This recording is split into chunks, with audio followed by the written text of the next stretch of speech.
मित्रांनो, आज आपण एका अशा गोष्टीबद्दल बोलणार आहोत की ती ऐकली तर तुम्हालाही धक्का बसेल.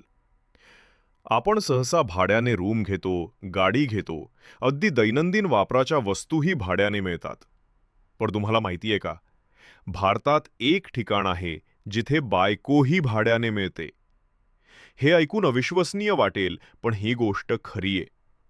ही प्रथा आढळते मध्य प्रदेश राज्यातील शिवपुरी जिल्ह्यात. इथे अनेक वर्षांपासून धडी प्रथा नावाने ओळखली जाणारी परंपरा चालू आहे. या प्रथेनुसार काही तरुणी आणि विवाहित महिला करार करून भाड्याने दिल्या जातात. ठराविक कालावधीसाठी लिहून करार केला जातो आणि त्या कालावधीत स्त्रीला भाड्याने दिलं जातं. या कराराची रक्कम स्त्रीच्या वयानुसार आणि सौंदर्यानुसार ठरवली जाते. किमती 15,000 रुपयापासून सुरू होऊन लाखोपर्यंत जातात.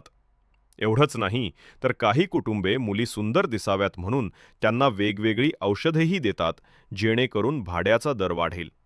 ही प्रथा फक्त शिवपुरीतच नाही तर इतर काही राज्यांतही दिसते. यामागचं प्रमुख कारण म्हणजे गरिबी, शिक्षणाचा अभाव आणि सामाजिक बंधनं. कुटुंबातील गरिबीमुळे मुलींचा असा वापर होतो. विवाहित महिला देखील यात सामील होतात, कारण पती व समाज याला विरोध करत नाहीत. उलट घर खर्च चालवण्यासाठी हे योग्य आहे असं ते मानतात. पण मित्रांनो, हा प्रकार ऐकायला जितका विचित्र वाटतो तितकाच महिलांच्या सन्मानाला धक्का देणारा आहे. आपला देश स्त्री समानतेची मोठमोठी भाषणं देतो, पण प्रत्यक्षात अजूनही अशा जुन्या व अमानवी प्रथा अस्तित्वात आहेत.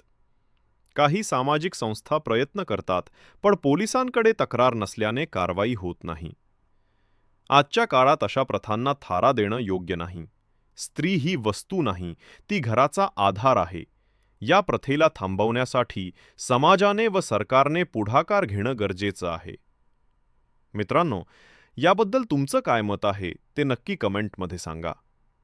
पुन्हा भेटूया एका नव्या कथेसोबत. तोपर्यंत धन्यवाद.